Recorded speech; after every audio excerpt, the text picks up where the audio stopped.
Fiberglass freaks, we're doing everything we can to replicate exactly what the 1966 Batmobile had as far as features and as far as accuracy goes. That includes everything, including like the Futura steering wheel here. These turn signal switches are exact modifications, or exact replicas rather, of what was on the original car, minus the chrome pieces I haven't put on yet.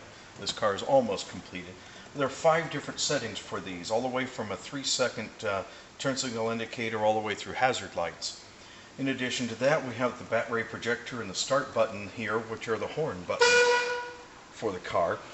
Homing receiver scope raises and lowers the bat beam antenna, just like it did on the original show.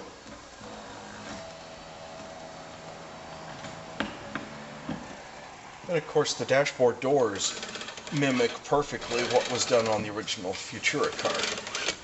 There are 110 separately milled, individually hand sanded, buffed, and polished pieces that become these 5 dashboard doors, and they're timbre doors just like on the original car. We live in a tactile world. Everything has to have some kind of a function, and that's the same thing that we do here, is that every single thing that's in the car does something, whether it be the headlights, whether it be the brights, or whether we're turning on the warning lights to make the beacon light work. What was science fiction back in 1966 is fact today. With an LCD screen in the middle of the dashboard, you can either have a rear view camera or you can operate the DVD player to make it happen. There's a 5-light flasher in the arch, operated from a blue triangle knob on the center console. The sequence flasher works.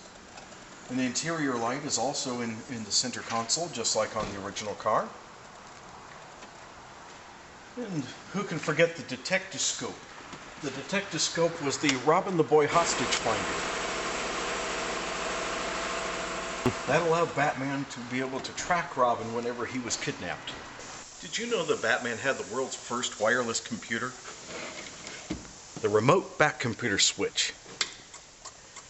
This allowed Batman to access the Batcave's Batcomputer, the main computer, via a radio link.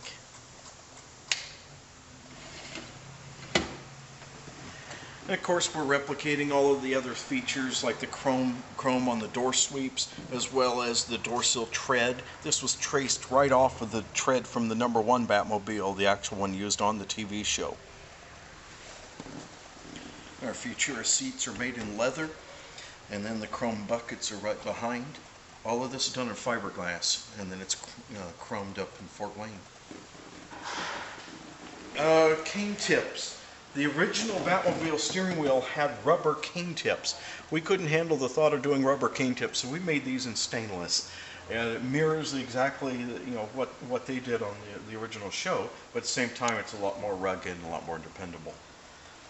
Alright, if you'd like to take a look at the front here, we have actuators that raise and lower the hood and the trunk.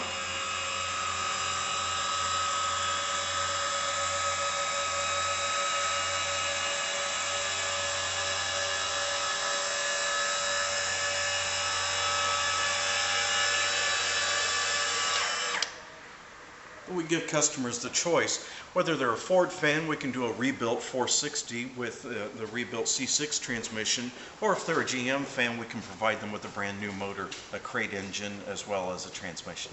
So either way you go, we've got you covered.